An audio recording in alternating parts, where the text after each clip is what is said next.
지난 시간에 우리 23장 끝부분에서 우리는 유대인들 40명이 바울을 죽이려는 음모, 바울을 죽이기 전에는 먹지도 않고 마시지도 않겠다라고 맹세했던 40명이 음모를 꾸몄다는 것들을 알게 됐어요. 그래서 그 바울의 생질 조카가 그것을 알게 됐죠.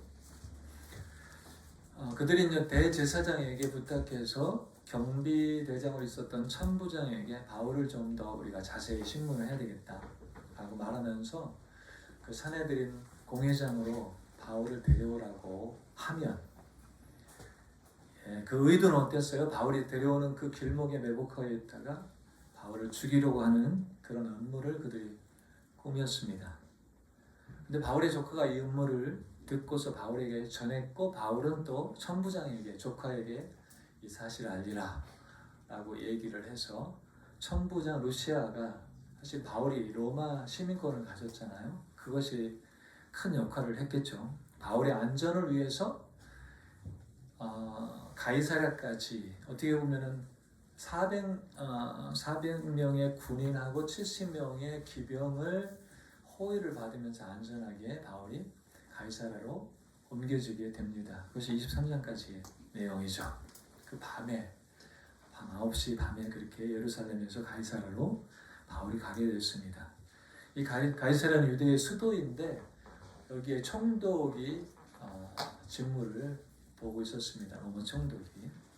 그래서 오늘 24장 말씀은 앞부분은 바울이 어떻게 보면은 사내들인 공회 의장이었던 대제사장하고 또 장로들이 함께 와서 또 변호사 더둘로를 통해서 바울이 고소를 당하는 내용이 9절까지 나와 있고, 그리고 그 다음에는 바울이 그 부분에 대해서 변명을 합니다. 로마법에 의하면 고소당한 사람이 직접 자기가 변호하면서 변론을 하게 허락이 되어 있었습니다.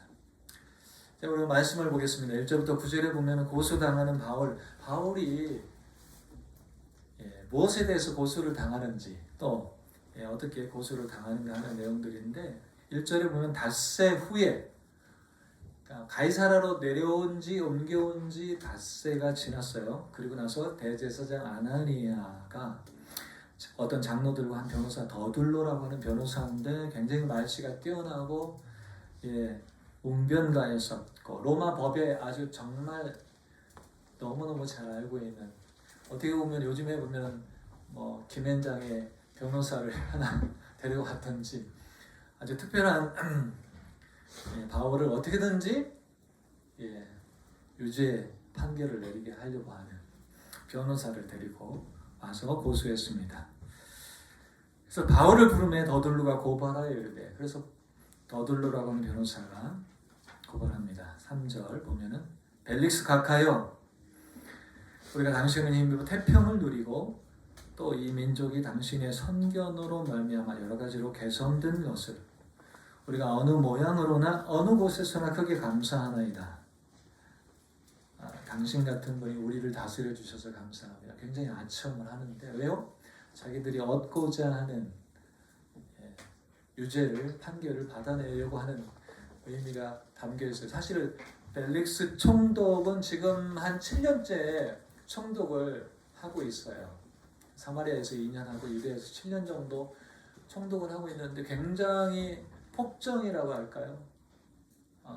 그리고 부패했었던 총독이었습니다. 그래서 결국 유대인들이 네로에게 어떻게 보면 사람을 보내서 이 벨릭스의 폭정과 부패를 고발해요. 그래서 결국 그는 바울이 로마로 송환당하게 되죠. 그리고 면직되게 됩니다.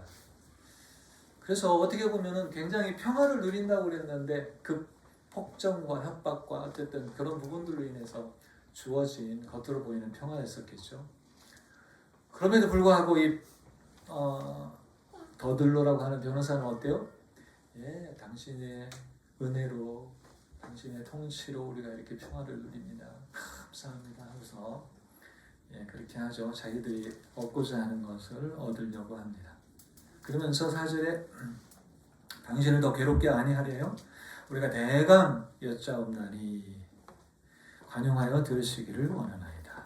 우리가 보니 이 사람은 그가 고소한 내용, 바울의 유죄 목록, 제 목록이 어떤 것인가 하는 것을 얘기합니다. 이 사람은 전염병 같은 자다. 여러분, 전염병은 굉장히 확산이 빠르죠. 굉장히 확산이 빨라요. 계속 다른 사람들에게 전파되어지는 것인데, 우리가 코로나를 경험해서 봐서 알죠. 코로나, 지금도 코로나가 있어요. 우리가 아는 형제가 코로나에 격리, 어쨌든 저도 이제 코로나를 작년에도 걸렸었는데 그냥 몸살보다 조금 더 하는 것 같아. 몸살보다. 그래도 아파요. 힘들어요. 머리 아프고 힘들고. 하여튼 그랬는데 우리 도윤이 형제가 코로나 걸려서 지금 격리하고 있다 이렇게 얘기하고 그랬어요. 이게 이제 전염병이라고 하는 것이 얼마나 대단한가 하는 것도 있잖아요. 그 사람들에게 다 이렇게 전파되는 것처럼 바울을 마치 전염병 같다라고 했습니다. 어떤 전염병인가요? 여기서 고소하는 내용은 천하에 흩어진 유대인들을 다 소욕해, 소동, 선동하는 자다. 나사렛 이단의 우두머리다. 세 번째는 또 성전을 더럽게, 사실은 이방인을 성전에 데리고 들어가진 않았어요. 그런데 그 아시아에서 온 유대인들이 마치 같이 있던 사람들이 이방인인 줄 알고 성전에 함께 들어가서 신성 모두 성전을 더럽혔다라고 소요가 일어났잖아요. 그런 것처럼 그래서 잡아싸우니 개혁성경의 6절 하반절에서 8절 상반절은 없는데 킹제임스에 보면 이렇게 나왔어요. 우리가 그를 붙잡아 우리 율법에 의하여 재판하려고 하였으나 산헤드린 공회에서 천부장 루시아가 기습하여 폭력으로 그를 우리 손에서 빼앗아가고, 사실은 누가 막 폭력해서 바울을 죽이려고 했죠. 유대인들이 소동을 일으켜서 바울을 때려서 폭력으로 죽이려고 했는데 그거를 루시아라고 하는 천부장이 사실 소요를 그치게 하고 바울을 보호했었는데, 사실은 바울을 자기들이 원하는 대로 죽이지 못하게 막은 것이 천부장이었기 때문에 여기다 악인으로 프레임을 좀 씌워서 얘기를 하고 있어요. 고소를 할 때. 이 변호사나 재판하는 사람들 보면 아주 정말 기가 막히게 그렇게 프레임을 짜고 고소를 해요. 그래서 기습으로 폭력으로 그를 우리 손에서 빼앗아가고 고소하는 자들은 당신이 오도록 명하여서 우리가 이렇게 와서 고소를 하고 있습니다. 그래서 8절에 당신이 친히 이 바울을 신문하면 우리가 고발하는 이 모든 것을 아실 수 있을 것입니다. 그랬더니 유대인들도 이에 참가하여 네 맞습니다, 옳습니다, 그렇습니다 하고서 주장을 했습니다. 고소 내용은 세 가지예요. 전염병을 일으키는 자, 그러니까 소동을 일으키는, 문제를 일으키는, 그런데 그것이 어때요? 유대인들을 선동해서, 반역을 선동해서 로마에 대한 반란을 일으키는, 예수님에 대해서도 유대인들이 이런 죄목을 사실 갖다 붙여서 죽이려고 했잖아요. 근데 바울도 똑같아요. 그래서 로마가 규제하는, 아주 강력하게 원하지 않는 것 하나는 어때요? 소유했었어요. 소동이었거든요. 똑같이 반란이라고 하는 것들은 다 그렇죠. 그래서 아주 심각한 혐의, 그냥 사형과 같은 최종형이 주어질 수 있는 유죄 판결입니다. 그래서 바울이 이런 거, 특별히 저는 이제 긍정적으로 생각해요. 전염병을 일으키는 자다. 전염병 같은 자다. 와, 여러분, 바울이 1차, 2차, 3차 전도회원을 통해서 어떻게 사역했는지 우리가 사도행전을 통해서 쭉 봤죠. 그렇죠? 아시아에서 특별히 에베소 사역할 때 3차 전도, 에베소라고 하는 도시가 아르테미스라고 하는 여신을 숭배하는 도시 전체가 그렇게 우상 숭배하는 도시였었죠. 그런데 바울이 복음을 전했더니 복음이라고 하는 것은 놀라운 역사가 있잖아요. 복음은 정말 사람들을 거짓에서 진리로 인도해 주잖아요. 그죠? 참 진리가 무엇인지를 깨닫게 해요. 그래서 거짓 우상 숭배, 여신 우상 숭배던 도시에 많은 사람들이 복음을 듣고 진리를 듣고서 회개하고 돌아와요. 수많은 사람들이 돌아와요. 그들은 우상 숭배만 아니라 주술적인, 예, 그러니까 그런 우상 어쨌든 영적인 부분들도 많이 있었는데 그들이 가지고 있던 주술 책들을 가지고 다 나와서 태웠는데 산더미처럼 쌓였어서 그랬잖아. 은 5만이라고 그랬나? 엄청난. 그게 뭐예요? 복음의 역사들. 그래서 진리가 선포되고 복음이 선포되니까 거짓 가운데 있던 사람들이 다 거짓을 버리고 참된 진리, 구원의 복음, 생명 앞에 돌아와서 그들 회개하고 돌이켜서 결국은 어때요? 그들이 아데미 여신상 같은 것들도 다 버리고, 그래서 더메드리오라고 하는 그 은생 공업 어쨌든 CEO들을 다 모아가지고 막 이 바울 때문에 우리가 지금 생업에 위험을 받게 됐다라고 하면서 소동을 일으켜서 바울을 죽이려고 사실 했었던 것들도 우리가 잘 알고 있습니다. 그러니까 도시 전체, 그래서 에베소를 중심으로 해서 아시아 전역에 사실은 복음이 증거되고 전파되고 교회들이 세워지고 그랬거든요. 근데 여기 아시아만 아니라 어떻게 보면 마게도냐라고 유럽으로, 아시아와 유럽 전역으로 가서 어떻게 보면 짧게는 데살로니가 교회 같이, 여러분 데살로니가서 읽어보면 바울이 한 3주 정도밖에 사역을 하지 않았어요. 그러니까 오랫동안 에베소 교회는 한 3년 정도, 3년 반 정도 사역을 했습니다. 그랬더니 아시아에 있는 모든 사람들이 복음을 들었다라고 교회가 세워지고 사역이 이루어졌습니다. 근데 그러니까 데살로니가 교회에서는 유대인들이 계속해서 방해를 하고 대적하는 것들 때문에 사실은 급히 도망 나와야 됐어요. 그래서 3주 정도밖에 사역을 하잖아요. 여러분 3주라고 하는 짧은 시간이 있었지만 여러분 데살로니가 말씀해 보면 그들이 하나님의 말씀, 바울이 전한 복음을 사람의 말이 아니라 하나님의 말씀으로 정말 받아들여서 복음이 역사했는데 마게도냐, 유럽의 전체적으로 가장 모범이 되는 그런 교회, 모든 사람들에게 너희가 모범이 될 정도로 그렇게 데살로니가 교회 속에 복음은 정말 살아서 역사했습니다. 생명력같이 역사했어요. 사람들의 세우고 변화시켰다든지 아니면 우리가 아는 대로 계속 어떻게 보면 바울이 사역해서 1차, 2차, 3차 전도여행의 시간은 9년이었었거든요. 여러분 9년이라고 하는 시간 동안에 아시아와 유럽 전체에 예수의 복음이 증거되고 교회들이 세워지고 이게 얼마나 놀라운 일이겠습니까?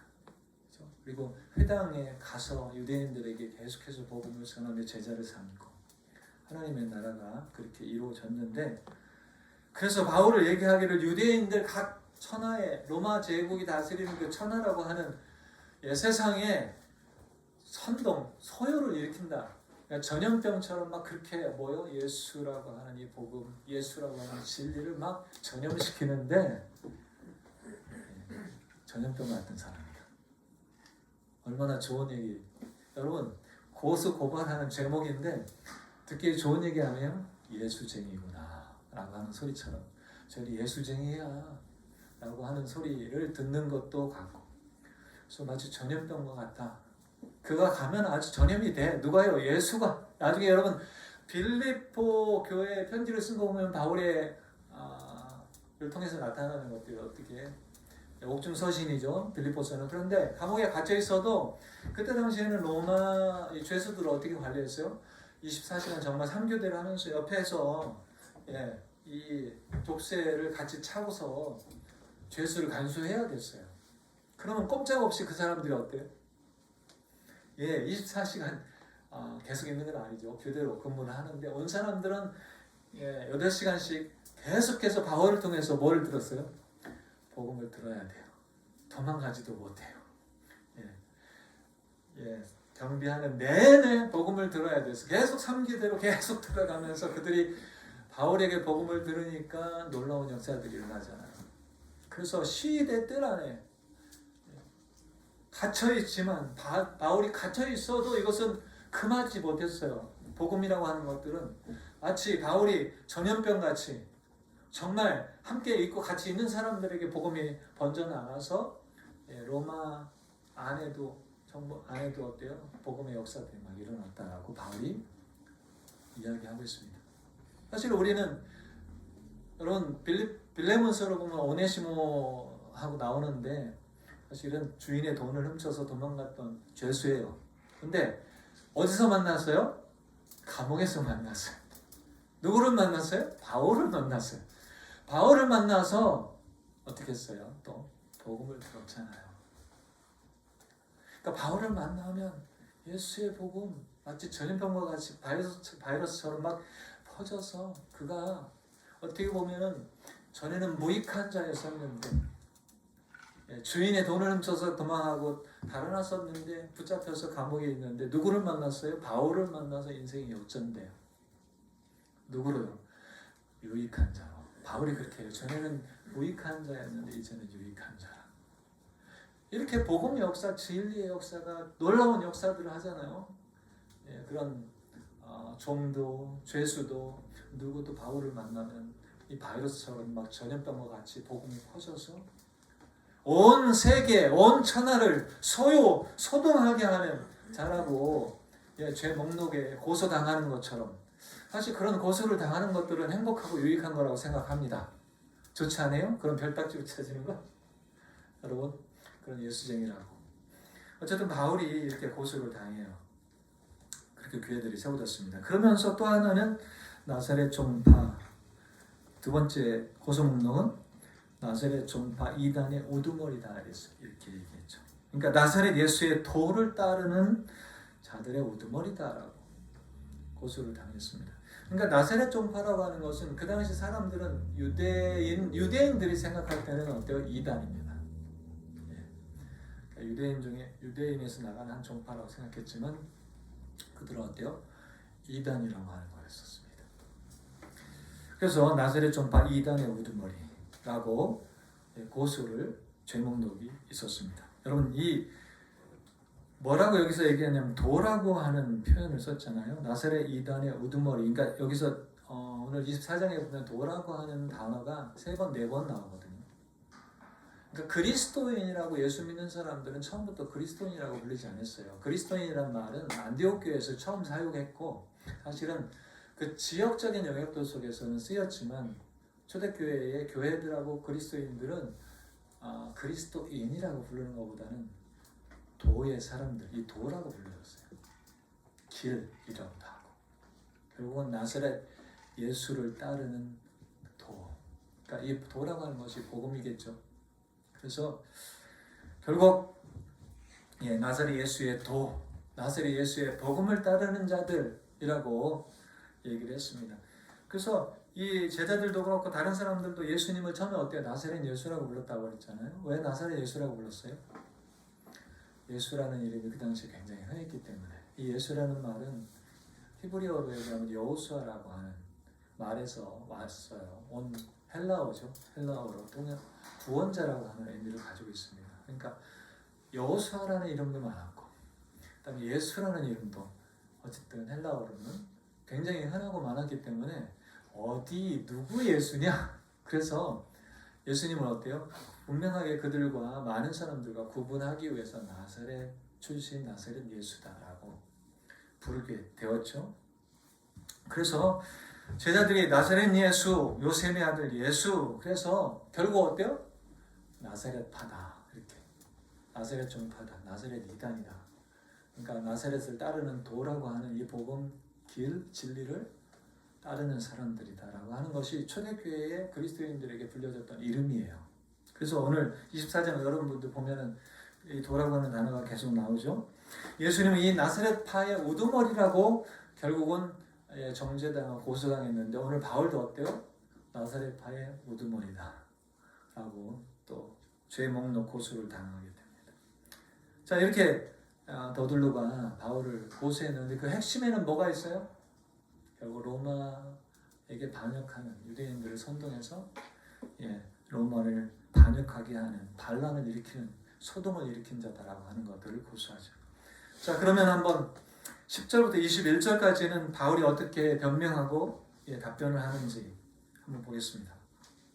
통독이 바울에게 머리로 표시해 말하라 하니 그가 대답하되 당신이 여러 해 전부터 7년 정도 총독하고 있다고 그랬죠. 이 민족의 재판장들인 것을 내가 알고 이 사건에 대해서 기꺼이 변명하나이다. 당신이 아실 수 있는 바와 같이 내가 예루살렘에 예배하러 올라간 지 열 이틀밖에 안 되었고, 여러분 이제 12일밖에 안 지났다는 것은 가이사랴에 온 지 닷새 정도 됐잖아요. 그러면은 예루살렘에 바울이 얼마 정도 있었어요? 체류? 일주일 정도밖에 없었어요. 여러분 일주일 동안에 막 사람들 모아서 소동을 일으킬 수 있겠어요? 12일밖에 내가 안 됐다 이렇게 얘기를 하는 겁니다. 그래서 그거는 불가능한 일이죠. 그래서 그들은 내가 성전에서 누가 변론하는 것이나 회당 또는 시중에서 무리를 소동하게 하는 것을 보지 못하였으니, 여기 나오는 대제사장 아나니아나 더들로나 다 바울을 보지 못했던, 예루살렘에서 만나보지도 못하고 보지도 못하고 그가 무슨 다른 사람하고 대화하든 아무것도 보지 못했던 사람, 들었던 사람들이죠. 확실히 그런 사람이 지금 바울을 고소하고 있는 겁니다. 그러면서 13절에 이제 나를 고발하는 모든 일에 대해서 그들의 등에 당신 앞에 내세울 것이 없습니다. 나 고발하고 있는데 저 사람 나도 알지도 못하고 보지도 못했던 사람들, 내가 거기서 무엇을 하고 어떻게 했는지 알지 못하는 사람들의 말, 이거 증거에 합당합니까? 아니요. 증거 효력이 사실 없어요. 그러니까 증거가 없다라고 하는 거죠. 바울이 단호히 고소를 부인하는 거죠. 고발하는 부분에 대해서 증거도 없고, 그리고 증인도 데려오지 않았고, 진짜 고소를 제대로 하려고 하는 건지 라고 얘기해요. 내세울 것이 하나도 없다. 그런데 바울은 사실은 어떻게 보면 변론하지 않고 뭐 합니까? 증거하죠. 항상 바울은 그를 통해서 증거합니다. 그 기회를 통해서 증거해요. 이게 14절부터 그러니까 난 무죄입니다 하고 끝났어야 되는데, 그 다음에 14절부터 그러나 이것을 당신께 고백하리이다 하고 증거합니다. 뭐라고요? 나는 그들이 이단이라고 하는 도를 따라, 여기 도 나오죠. 유대인들이 이단이라고 하는 종파, 나세렛파라고 하는 시인하죠. 나 맞다. 나 그들이 이단이라고 하는 그 파, 나세렛 예수파, 예수를 따르는 사람들, 나 맞다. 그 파다라고 시인합니다. 그죠? 그래서 나는 그들이 이단이라 하는 도를 따라 조상의 하나님을 섬기고 율법과 선지자들의 글에 기록된 것을 다 믿으며, 율법과 선지자들 구약 성경에 기록된 것을 다 나는 믿는다. 여러분 구약 성경에 기록된 게 뭡니까? 바울이 무엇을 믿는다고 그랬어요? 메시아에 대한 거죠. 그죠? 나사렛 예수, 메시아가 거절당하고 모욕당하고 멸시당하고 십자가에 고난당해서 죽고 부활한다라고 했던 그것이 구약 성경에 기록된 메시아에 대한 대언 아니겠습니까? 그렇죠? 구약 성경에 있는 전부가 사실 그거와 같죠. 메시아에 대한. 근데 그거를 믿는다. 여러분들도 믿습니까? 메시아 구원자가 이 땅에 오셔서 멸시를 당하고 거절을 당하고 모욕을 당하고 누구를 모든 사람, 세상의 모든 죄를 짊어지고 대신 지시고 십자가에 죽으시고 그러나 다시 부활하셨다. 그래서 이 모든 것을 바울이 전에는 안 믿었지만 담메색에서 예수님을 만나고 회심하고 나니까 예수가 그리스도의 구원자가 맞구나 하면서 구약 성경을 다시 재해석하는 시간을 가졌지 않습니까? 예수가 그리스도라고 하는 이 복음 앞에서 구약 성경을 재해석하고 다시 재교육받고 가는 것마다 예수가 그리스도라고 구약 성경 말씀을 통해서 증거했어요. 나는 그 구약 성경 선지자 율법에서 기록된 이 모든 말씀을 나는 믿는다 라고 얘기합니다. 그리고 15절에 보면 그들이 기다리는 바, 유대인들이 기다리는 바 하나님께 향한 소망을 나도 가졌으니 곧 의인과 악인의 부활이 있으리라 함이니라. 여러분 사두개인을 빼놓고 모든 유대인들이 고대하고 소망하는 것도 뭐였어요? 부활이었었어요. 그죠? 다니엘서 10장 3절에 보면은 악인의 부활과 어때요? 영생을 위한 부활을 같이 이렇게 나오고 있습니다. 부활을 하지만 심판의 부활과 구원의 부활이 있다라고 하는 겁니다. 그래서 오늘 여기서 보면은 의인의 부활, 악인의 부활에 대해서 유대인들이 다 믿고 있는 부활에 대해서 내가 증거한 거 있죠. 믿고 증거한 거, 그리고 소망하는 거, 이렇게 얘기를 합니다. 여기서 계속 얘기했던 것들을 한 번 더 보십시다. 그리고 16절, 어쨌든 지금 바울이 얘기했던 것들은 이 메시아에 대한, 결국은 이 나사렛파, 나사렛 예수를 따르는, 복음을 따르는 파는 뭐예요? 구약 복음, 구약 말씀의 성취고, 또 부활에 대한 소망의 근거를 두고 있다라고 하는 것. 우리 나사렛 이단이라고 하는 이 종파는 뭘 믿고 있어요? 구약 성경을 믿고 있고, 구약 성경에 있는 대로 결국은 메시아에 대한 것들을 믿고 있고, 그리고 부활에 대한 너희들이 소망으로 다 가지고 있는 것들을 다 우리는 믿고 있다 라고 하는 것들을 말하고 있습니다. 그리고 16절에 보면은 이것으로 말미암아 이 소망 속에서, 이 부활의 소망 속에서, 이렇게 얘기를, 저는 나도 하나님과 사람에 대해서, 하나님과 사람을 향해서, 하나님과 사람 앞에서 항상 양심의 거리낌이 없기를 힘쓰나이다. 바울은요, 복음을 전하는 것뿐만 아니라 복음을 삶으로 살아내는, 자기가 믿고 전하는 것을 그대로 어때요? 자기도 하나님과 사람 앞에서 양심의 거리낌 없이 살아내는 삶을 살았습니다. 무엇보다도 부활에 대한 소망. 부활에 대한 소망. 결국은 하나님 앞에, 주님 앞에 나중에 주님을 만나게 되고 모두가 다 주님 앞에 서게 되는데, 그렇죠? 이 부활의 소망 속에서 결국 어때요? 이 땅에서 어떻게 살아야 되는가? 그렇죠? 결국 부활에 대한 소망은 주님이 다시 오심에 대한 소망도 같이 가지고 있겠죠. 주님이 다시 오셔서 우리를 구원하시고 우리를 완전한 구원의 완성을 이루시는 부활의 신령한 몸으로 우리도 구원을 완성하게 되고, 또 악에 대해, 죄에 대해서 심판하는 그날이 되겠죠. 여러분들 사실 막 혼탁한 세상 속에 지금 살고 있어요. 러시아 쪽에서도 전쟁이 나고, 그다음에 또 이스라엘, 또 이란이라고 하는 중동 나라, 또 거기에 러시아하고 또 이란하고 연결이 돼 있거든요, 항상. 근데 성경에 보면 에스겔서 38장 39장에 보면 곡마곡이라고 하는 전쟁이 나와. 사실은 안 하겠던 전쟁하고는 약간 분리된, 종말에 있어야 될 전쟁들에 대한 얘기인데, 그래서 그 사이에 사실 있는데 항상 눈여겨봐야 되는 데가 사실 거기입니다. 어디요? 러시아. 왜 푸틴이 러시아를 이렇게 장기 집권하고 있을까 하는 것도 생각해보고, 왜 이스라엘 총리가 누구죠? 네타냐후가 왜 총리를 하고 있는지, 강경, 또 러시아도 그렇게, 그러니까 이란도 그랬었는데 하고 다 연결이 되어 있어요. 아랍이라고 하는 데하고 연결이. 사실은 이란은요, 이스라엘하고는 엄청나게 떨어져 있고 인접한 국가가 아니잖아요.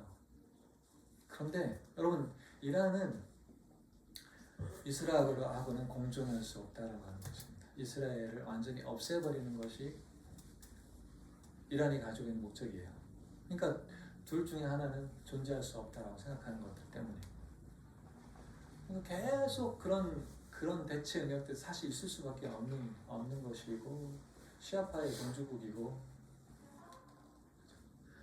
수니파의 종주국은 사우디고, 어쨌든 이게 막 얽히고 설켜 있는데, 그래서 우리가 생각을 해봐요. 전쟁이라고 하는 것들이 얼마나 많은 인명피해가 나고 많은 사람들을 죽이고 그러는 것인지. 참 전쟁이라고 하는 부분들이 속히 우크라이나 전쟁도 엄청나게 많은 사람들이 지금 4년, 5년 동안 그렇게 되었잖아요.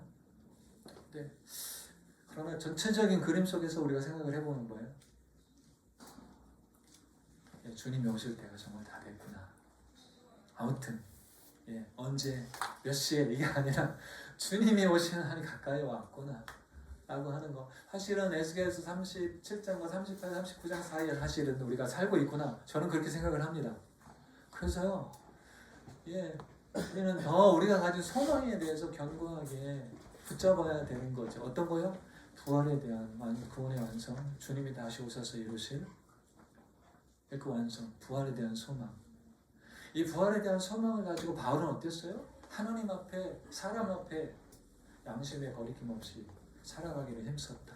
올바르게 바르게. 그러니까 말로만 복음을 외치고 사람들에게 진리를 외치고 가르친 것이 아니라 정말 자기가 믿고 있는 그 바대로 그렇게 주님 앞에 하나님의 심판대, 주님의 심판대, 이거는 뭐 심판받을 심판대는 아니지만 주님 앞에 서게 될 그날을 소망하면서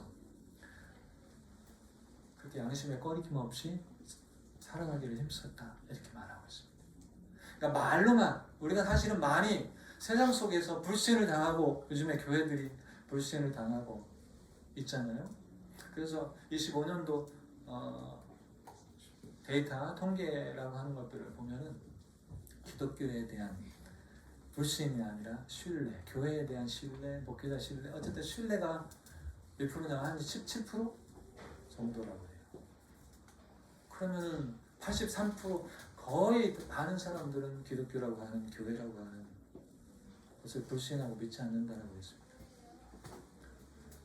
그 중에 많이, 그러니까 우리가 사실은 이 현상들을 보면서 어떻게 살아야 될까라고 하는 것들을 생각해 볼 때, 왜요?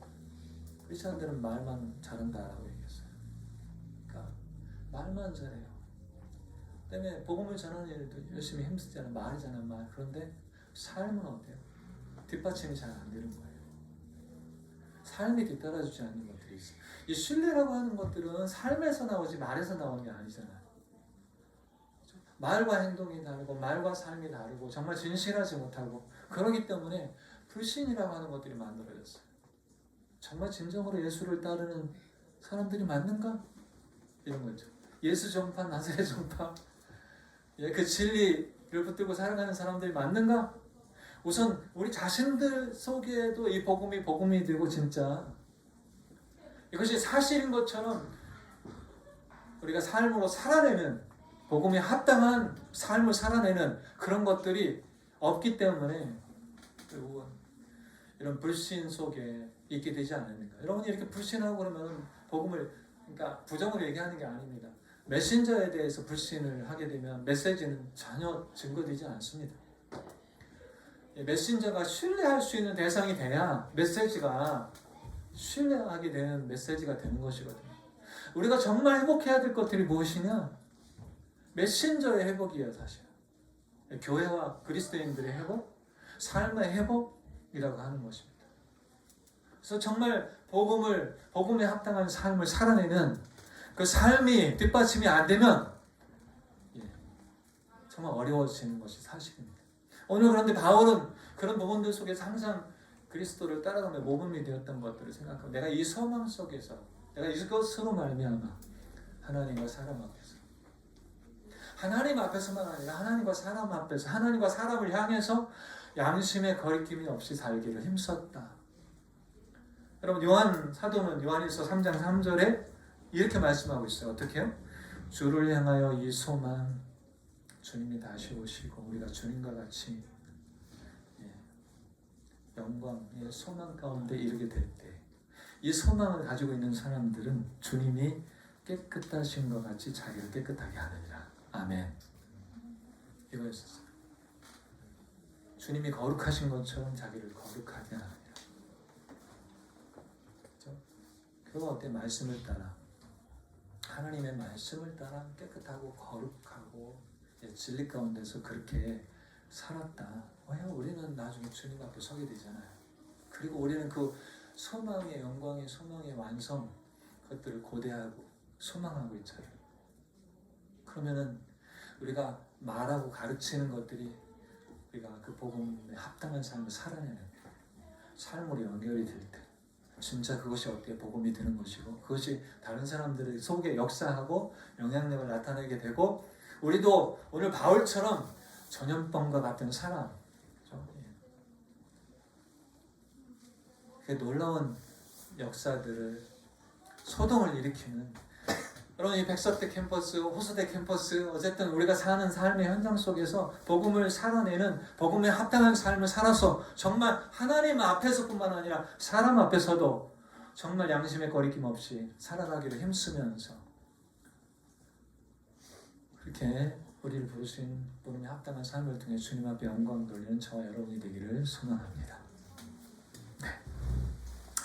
그리고 주님의 오심을 다시 기대하면서 한번 다시 기대하면서요. 예, 뒷부분을 조금 정리하면 17절부터 바울이 뭐라고 얘기하냐? 여러 해 만에 내가 민족을 구제할 것과 재물을 가지고 와서, 사실은 바울이 예루살렘에 온 목적이 예루살렘 교회가 굉장히 가난하고 기근 힘들어하고 있어서 이방인들 교회에서 모금 구제연금을 모금해갖고 가지고 와서 전달하는 것이 바울이 예루살렘에 온 목적이었었잖아요. 그래서 재물을 가지고 와서 드리는 중에 내가 결례를 행하고 정결 의식을 행하고 성전에서 예배하기 위해서 성전에 갔었던 것, 그리고 모임이 없고 소동도 없이 성전에 있는 것을 그들이 보았나이다. 누가요? 아시아로부터 온 유대인. 그래서 그들이 소동을 일으키고 소유를 일으키게 된 것입니다. 자, 19절. 그들이 나를 반대할 사건이 있으면 마땅히 당신 앞에 와서 고발하였을 것이요, 그렇지 않으면 이 사람들이 내가 당신 앞에 섰을 때에 무슨 옳지 않은 것을 보았는가 말하라 하소서. 오직 내가 그들 가운데 서서 외치기를, 바울이 전했던 것, 증언했던 거 뭡니까? 내가 죽은 자의 부활에 대해서. 그건 어때? 예수 그리스도가 십자가에 죽으시고 다시 부활하셨다. 또 우리도 예수님처럼 다시 부활의 소망을 가지고 살게 된다는 복음 아니겠습니까? 죽은 자의 부활에 대해서 오늘 너희 앞에 신문을 받는다고 한 이 한 소리, 그가 산헤드린 공의회 장로들 그 의회 앞에서 바울이 얘기했던 게 뭡니까? 내가 죽은 자의 부활에 대해서 믿는다 라고 전했었던 것이죠. 그랬더니 어쨌든 여러 증거들을 제시했지만 결국 어때요? 그를 고소할 만한 어떤 유죄라고 하는 것들이 있지 않았습니다. 그리고 그 고소한 사람들은 사실은 정확한 것들을 잘 몰라요. 그러니까 오늘 벨릭스 총독은 뭐라고 그래요? 이 도에 관한 것, 이 도 나사렛 예수파들, 그죠? 나사렛 예수를 따르는 파들, 이 도에 관한 것을 더 자세히 아는 거로 연계하여 이르되, 천사장 루시아가, 천사장이 아니라 천부장 루시아가 내려오거든 너희 일을 처결하리라 하고, 백부장에게 명하여 바울을 지키되 자유를 주고 그의 친구들이 그를 돌보아 주는 것을 금하지 말라 하니라. 사실은 어쨌든 가택 연금을 당했지만 조금의 자유가 주어져서 바울이 지내게 되는데, 가이사랴에서 몇 년이요? 2년을 지내게 돼요. 이 다음 스토리와 요 이야기, 그리고 벨릭스에 대한 이야기는 다음 시간에 조금 더 다룰 수 있도록 그렇게 하겠습니다. 자, 오늘 우리 어떻게 보면은 저는 한 포인트는 있어요. 예수님이 바울에게 어땠어요? 네가 로마에 가야 하리라. 그렇죠? 로마에서도 복음을 전해야 하리라 라고 말씀했는데, 2년 동안 바울이 가이사랴에 묶여 있으면서, 왜냐면 벨릭스가 풀어주지 않았거든요. 이제로.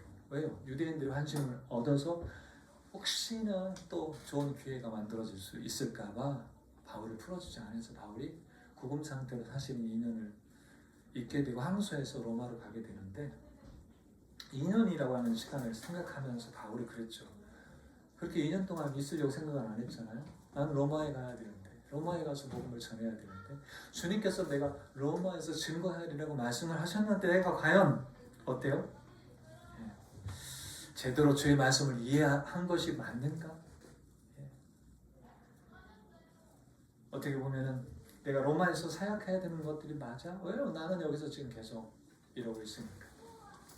나는 왜 아직도 여기에 있지? 주님은 왜 나를 이곳에 2년이라고 하는 시간 동안 남겨주셨지? 라고 하는 고민, 아니면 의문도 가질 만한 시간이 2년이라고 하는 시간이 아니겠어요?